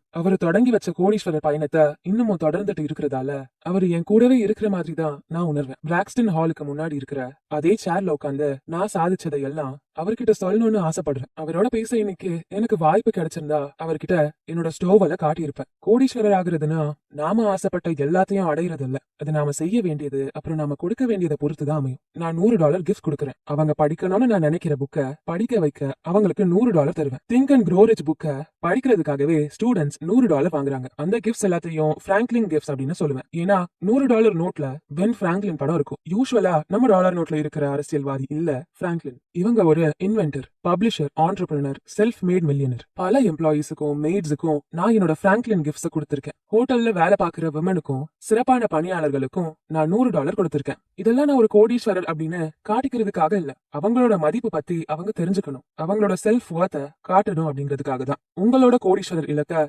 விஷுவலைஸ் பண்ணி பார்த்தா அதுல ஒரு இனம் புரியாத மகிழ்ச்சி கிடைக்கும். உங்க மைண்ட எக்ஸ்பேண்ட் பண்ணும். நீங்க இன்னும் இதை எக்ஸ்பீரியன்ஸ் பண்ணலனா உங்க மைண்ட் செட்டை நீங்க எக்ஸ்பேண்ட் பண்ணி பார்க்கணும்னு அர்த்தம். இத பண்ற வரைக்கும் உங்க பர்சையும் நீங்க எக்ஸ்பேண்ட் பண்ண முடியாது. சாப்டர் நம்பர் 6, மில்லியனர் மித்ஸ், கோடீஸ்வர கற்பனை கதைகள். உங்க மில்லியனர் மேப் உங்களுக்கு காட்டும் பாதையில நீங்க பயணிக்கும் போது இடையில வர கண் கட்டும் கதைகளை நீங்க நீக்கணும். உங்க மில்லியனர் கோலை எப்படி அச்சீவ் பண்ணணும்னு நீங்க இமேஜின் பண்ணி பாக்குறதுலேயே மும்மரமா இருப்பீங்க. பெரிய வீடு, காரு, ஆடம்பரமான Dress, பிக்னிக்ஸ், இது எல்லாத்தையும் தான் நீங்க போக்கஸ் பண்ணுவீங்க. ஆனா இதையெல்லாம் பண்றதுக்கு முன்னாடி நீங்க கவனம் செலுத்த வேண்டிய ஒரு விஷயம் இருக்கு. நீங்க நினைக்கிற ஒவ்வொன்றுத்துக்கும் தனித்தனியா எவ்வளவு செலவாகணும், ஒட்டுமொத்தமா எவ்வளவு செலவாகணும் கணக்கு போட ஆரம்பிக்கணும். ஒவ்வொன்றுத்துக்கும் இதுதான் விலைன்னு வச்சு பார்க்கும்போது உங்களோட மில்லியனர் மேப்ல தெரியிற இலக்குகள், ஆசைகள் உங்களோட உண்மையான பெரிய இலக்க அடைய உங்களுக்கு உதவி பண்ணும். நானும் கிறிஸ்டலும் எங்களோட கிரீன் டாக் காரை ஓட்டிட்டு இருக்கும் போதே மெர்சிடிஸ் காரையும் சேர்த்து பல டிஃப்ரெண்டான கார்ஸோட ரேட்ட பார்க்க தொடங்கின எங்களோட நிலை கனவு, நினைவு, அதாவது நிஜம், இது எல்லாத்தையுமே கலந்த ஒரு நிலையில இருந்தோம்னு அப்ப சொல்லலாம்.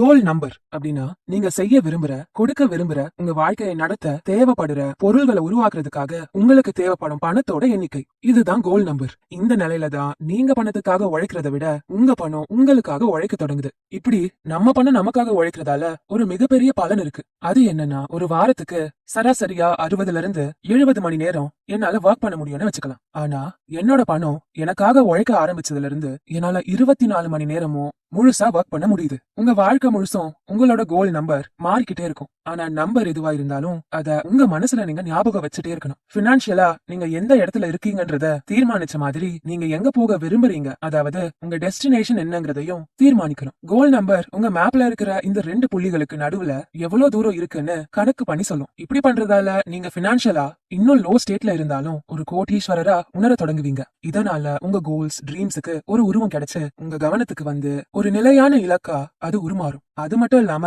எது கோடீஸ்வரர் நிலை, எது கோடீஸ்வரர் நிலை கிடையாது, யாரு கோடீஸ்வரர், யாரு கோடீஸ்வரர் இல்ல அப்படின்னு காட்டுற ரொம்ப இம்பார்ட்டன்டான கான்செப்ட் இதுதான். நீங்க மில்லியனர் ஆகுறதுக்கு தேவையான வாழ்க்கையில ஏற்படக்கூடிய மிகப்பெரிய மாற்றத்தை உருவாக்க போற அந்த சரியான நிலைய இப்போ நாம அடைஞ்சிருக்கோம். நீங்க எப்படி சம்பாதிக்கணும், சேமிக்கணும், பணத்தை எப்படி மேனேஜ் பண்ணணும், எப்படி இன்வெஸ்ட் பண்ணணும் அப்படிங்கிற இந்த ஸ்ட்ராட்டஜி ஆரம்பத்திலேயே வந்துடாது. கோடீஸ்வரரா ஆகுறதுக்காக எக்ஸ்பர்ட்டா மாறுற இந்த ஸ்டேஜ உங்க மனசுல எப்பவுமே நீங்க நினைச்சிருக்கணும். என்னோட books, movies, magazine articles, speeches மூலமா பல கோடி மக்களுக்கு பெரிய பொய் அப்படிங்கிற ஆபத்தை பத்தி வார்ன் பண்ண. அந்த பிகெஸ்ட் லை, அதாவது அந்த பெரிய பொய் என்னன்னா, உலகத்துல 2 வகையான மனுஷங்க இருக்காங்க. ஒண்ணு நல்ல நலத்தோட, வளத்தோட, வெற்றியோட, மகிழ்ச்சியா ஆசைப்படுற எல்லாத்தையும் அனுபவிப்பாங்க. இன்னொன்னு என்னையும் உங்களையும் மாதிரி அதிகமா உழைச்ச காசு பத்தாம இருக்கிறவங்க. இந்த பிகெஸ்ட் லை உங்களை கூட்டுக்குள்ள மாட்டிக்கிட்டு இருக்க செல்ல பிராணிகள் மாதிரி உணர வைக்கும். பெட்ஸ் வேகமா அங்க இங்கன்னு ஓடினாலும் ஒரே இடத்துலதான் இருக்கும். அதே மாதிரிதான் நீங்களும் உங்க பர்சனல் லைஃப்லயும் ப்ரொஃபஷனல் லைஃப்லயும் பெருசா எதையும் சாதிக்க முடியாம தவிப்பீங்க. இந்த பெரிய பொய்ய நீங்க நம்ப ஆரம்பிச்சிட்டீங்கன்னா அது அப்படியே ஒரு நாள் உண்மையா மாறிடும். ஆனா அதுவே இந்த பிகெஸ்ட் லைய வெறுத்து ஒதுக்குனா உங்களோட கனவுகளை நினைவாக்க முடியும். என் கூட சேர்ந்து இந்த பிகெஸ்ட் லைய பத்தி எல்லாருக்கும் வார்ன் பண்ண எனக்கு உதவி பண்ணுங்க. என்னோட புக்ஸ்ல இது வரைக்கும் ரெஃபர் பண்ண சரியான வாய்ப்பு கிடைக்காம போன அடால்ஃப் ஹிட்லரோட ஒரு வாக்கியத்தை நான் இப்ப சொல்றேன். ரொம்ப நாள் தொடர்ந்து ஒரு பொய்ய சொல்லிட்டே இருந்தா ஒரு நாள் அது உண்மையா மாறிடும் அப்படின்னு அவர் சொன்னாரு. நிறைய ஸ்கெப்டிக்ஸ், அதாவது சந்தேக பேர்வழிகள், எவிடன்ஸ் இருந்தாதான் நாங்க நம்புவோம் அப்படின்னு சொல்லுவாங்க. உங்களோட ட்ரீம் போதுமான அளவுக்கு பெருசா இருந்தா எவிடன்ஸ்லாம் தேவையே கிடையாது. அந்த எவிடன்ஸை எப்படி பயன்படுத்தணுங்கிறது உங்களையும் என்னையும் பொறுத்துதான் இருக்கு. நீங்களும் நானும் உண்மை நம்மளோட எவிடன்ஸ் அப்படின்னு நினைக்கிற அத எப்படி செயல்படுத்த போறோங்கிறதுலதான் எல்லாமே அடங்கியிருக்கு. நம்ம சொசைட்டில இருக்கிற பெரும்பாலான மக்கள் அந்த பிக்கெஸ்ட் லைய அவங்களோட பினான்சியல் ஸ்டேட்டஸா உயர்த்திக்கிறாங்க. மில்லியனர் ஆகுறதுக்காக, அவங்களோட கனவை நிறைவேற்றுறதுக்காக இதை பயன்படுத்திக்கிறாங்க. சில பேரு மில்லியனர்ஸை எப்படி பாக்குறாங்கன்னா, பரம்பரை பணக்காரங்க, லாட்டரியில ஜெயிச்சிருப்பாங்க, லக்கால ஆனவங்க அப்படின்னு நினைச்சிட்டு இருக்காங்க. இந்த மாதிரி மூட நம்பிக்கை எல்லாம் உங்க வழியில இருந்து நீக்கிட்டா உங்க இலக்க உங்களால சுலபமா அடைய முடியும். மிட் 19th செஞ்சுரியில யூரோப்ல இருந்து அமெரிக்காவுக்கு பொழப்பு நடத்த வந்தவங்களை பத்தி படிச்ச ஒரு கதை ஞாபகத்துக்கு வருது. யூரோப்ல பஞ்சமும் சொல்ல முடியாத அளவுக்கு பொருளாதார நெருக்கடியும் இருந்துச்சு. இப்போ இருக்கிற மாதிரியே அப்பவும் அமெரிக்கா டாப்ல இருந்துச்சு. ஆப்பர்ச்சுனிட்டிஸ் நிறைய கிடைக்கிற இடமாவும் கனவுகள் நினைவாகிற இடமாவும் அமெரிக்கா இருக்கிறதா மக்கள் நம்பினாங்க. லண்டன்ல வாழறதுக்கே வழி இல்லாம இருந்த ஒரு நிலையில ஒரு குடும்பம் எழுதின டைரிய நான் படிச்சேன். நாங்க அமெரிக்காக்கு போனா எங்க வாழ்க்கை பிரகாசமா மாறிடும் அப்படின்னு நம்பியிருந்தாங்க. ஒரு அப்பா, அம்மா, அப்புறம் அவங்களோட 3 குழந்தைங்க அமெரிக்காக்கு போற கப்பல்ல டிராவல் பண்றதுக்காக கொஞ்சம் கொஞ்சமா பணம் சேர்த்து வச்சுட்டு இருந்தாங்க. அவங்க அமெரிக்காக்கு போறத பத்தி வெறும் கனவு மட்டும் காணாம இறங்கி வேலை செஞ்சு பணம் சேர்த்து வைக்க ஆரம்பிச்சாங்க. அப்பா அவர் சந்திக்கிற ஒவ்வொருத்தர்கிட்டையும் அமெரிக்கா போக எவ்வளவு செலவாகும் அப்படின்னு விசாரிக்க ஆரம்பிச்சாரு. சிக்கனமா செலவு செய்ய என்னென்ன வழி இருக்குன்னு விசாரிக்க ஆரம்பிச்சாரு. கொஞ்சம் கொஞ்சமா பல வருஷமா சேர்த்து வச்சதுக்கு அப்புறமா 2 நாளுக்கு முன்னாடி கப்பலோட கேப்டனை சந்திச்சு பேசினாரு. அந்த ஷிப்போட கேப்டன் நியூயார்க்குக்கு எடுத்துட்டு போக வேண்டிய கூட்ஸ் இன்னும் வரல. அப்படி ஒரு வேளை கப்பல் புறப்படுறதுக்கு முன்னாடி கூட்ஸ் வரலனா நீங்க உங்க மனைவி, உங்களோட 3 குழந்தைங்களை வேர் ஹவுஸ்ல தங்க வச்சு அமெரிக்காக்கு டிராவல் பண்ணலான்னு தெளிவா அந்த அப்பா கிட்ட சொன்னாரு. அந்த ஃபேமிலி கனவு கண்டது மட்டும் இல்லாம பிளான் போட்டு அவங்க இலக்க அடையிறதுக்காக பொருள்களையும் சேமிச்சுட்டு இருந்தாங்க. அவங்களோட கனவு நிறைவேற நேரமும் வந்தது. அவங்க இலக்க நோக்கி பயணிக்க தயாராகவும் உறுதியாவும் இருந்தாங்க. பெரும்பாலான மக்கள் ஆசைப்பட்டு கனவு கண்டு பிளான் பண்ணி முன்னேற்பாடு செஞ்சு அவங்களோட கனவு வாசல் திறக்கிற சமயத்துல உள்ள நுழையாம தயங்கி வெளியிலேயே நின்னுடுவாங்க. ஆனா லண்டனை சேர்ந்த இந்த ஃபேமிலி ரொம்ப உறுதியா இருந்தாங்க. நினைச்ச மாதிரியே கூட்ஸ் எதுவும் வராததால அந்த வேர் ஹவுஸ்ல தங்கி அமெரிக்கா புறப்பட தயாரா இருந்தாங்க. என்னதான் வேர் ஹவுஸ்ல தங்கி இருந்தாலும் அவங்க சேமிச்சு வச்ச காசு எல்லாமே அதுக்கே செலவாயிடுச்சு. அந்த ஃபேமிலி அவங்களோட பொருள்களை வேர் ஹவுஸ்ல வச்சுட்டு அவங்களால எவ்வளவு முடியுமோ அவ்வளவு கஷ்டப்பட்டு அந்த பயணத்தை மேற்கொண்டாங்க. நடுவுல இடைவெளி கிடைக்கும் போது மேல போய் பார்த்தாங்க. அங்க சில பணக்காரங்க அவங்களோட அந்த ஆடம்பரமான பயணத்தை கொண்டாடிட்டு இருந்ததை பார்த்தாங்க. இவங்க டிராவல் பண்ற அந்த கப்பல்ல பல வசதிகள் இருந்துச்சு. லண்டன்ல இருந்து கப்பல் புறப்பட்டதுமே அந்த ஃபேமிலி அவ்வளவு மகிழ்ச்சியா இருந்தாங்க. நார்த் அட்லாண்டிக்க தொடர்ந்து அவங்களோட பயணம் தொடர்ச்சு. திடீர்னு ஒரு டொர்னாடோ, அதாவது சுழற்காத்து வந்துருச்சு. இதனால திட்டமிடப்பட்ட நாள்களை விட அதிகமான நாட்கள் இவங்களோட பயணம் தொடர்ந்துச்சு. அந்த ஃபேமிலி கிட்ட இருந்த கொஞ்சமான ஃபுட், தண்ணியும் தீர்ந்து போச்சு. சாப்பிட சாப்பாடு இல்லாததால அவங்க ரொம்ப கவலைப்பட்டாங்க. அந்த அப்பாவும் அம்மாவும் சாப்பிடாம அவங்களோட குழந்தைகளுக்காக சாப்பாடை மிச்சம் பிடிச்சாங்க. குழந்தைங்க தூங்குனதும் மேல தெரிஞ்ச விரிசல் வழியா கப்பல்ல ஒரு பெரிய விருந்து நடக்கிறத பார்த்தாங்க. விருந்து நடந்துட்டு இருக்கும்போது அவங்களோட குழந்தைங்க பட்னியால வாடுறத நினைச்சு அவங்க ரொம்ப கவலைப்பட்டாங்க. அவங்களோட வறுமையான இந்த நிலையை நினைச்சு ரொம்ப வருத்தப்பட்டாங்க. கடைசியா அந்த அப்பா வேர் ஹவுஸ்ல இருந்து வெளியே வந்து ஒரு ஆபீசரை மீட் பண்ணாரு. அப்பா அந்த ஆபீசர் கிட்ட, நானும் என் குடும்பமும் வேர் ஹவுஸ்ல தங்கிதான் அமெரிக்காக்கு பயணம் பண்றோம். தங்குறதுக்கு ரூம் கொடுங்கன்னு நான் கேட்கல. கடல்ல மிச்சம் ஆகி கொட்டுற சாப்பாடு கொடுத்தா பட்டினியா இருக்கிற என் குழந்தைகளுக்கு நான் அந்த சாப்பாட்டை கொடுப்பேன் அப்படின்னு கெஞ்சி கேட்டாரு. ஆனா அந்த ஆபீசர், இங்க தயாரிக்கிற உணவுகள் எல்லாமே ப்ரொஃபஷனல் ஷெஃப்ஸால தரமான பொருட்களை வச்சு தயாரிக்கப்படுது. இனி நீங்களும் உங்க குடும்பமும் இங்க தயாரிக்கிற உணவுகளை சாப்பிடலாம் அப்படின்னு ரொம்ப அன்பா சொன்னாரு. கனவை நினைவாக்க அமெரிக்காக்கு போகணும்னு நினைச்ச ஒரு குடும்பம் பசி கொடுமையால வாடிச்சு சாகுற நிலைமையில இருந்தாங்க. ஆனா ஏதோ ஒரு நம்பிக்கை தான் அவங்கள சாக விடாம போராட வச்சுது. கோட்டீஸ்வரங்க நம்மளை விட மாறுபட்டவங்கன்னு நாம நம்ப ஆரம்பிச்சு